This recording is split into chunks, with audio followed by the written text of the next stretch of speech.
অনেকেই আপনার জিজ্ঞেস করতেছেন যে ভাই আজিলা করার সময় যদি পাসপোর্টটা দিই তাহলে কি মানে কোনো ধরনের সমস্যা হবে কিনা বা আমাদেরকে দেশে পাঠিয়ে দিবে কিনা এমন একটা ভয় সবারই কাজ করতেছে।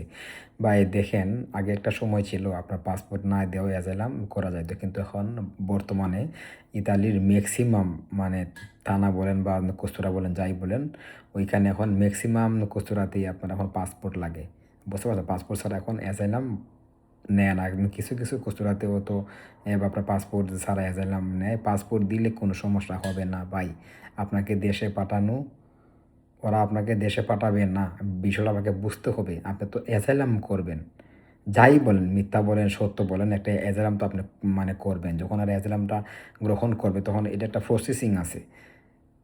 বুঝতে পারছেন? যারা ভয় পান যে পাসপোর্ট দিলে আপনাকে দেশে পাঠিয়ে দেখেন, আপনারা পাসপোর্ট না দিলেও ওরা যদি চায়, ইতালি সরকার যদি চায় তাহলে আপনাকে পাসপোর্ট ছাড়াই আপনার দেশে আপনাকে পাঠাতে পারে ডিপুট করে।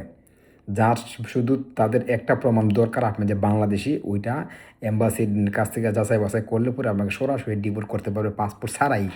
তাহলে পাসপোর্ট দিলে সমস্যাটা কোথায়?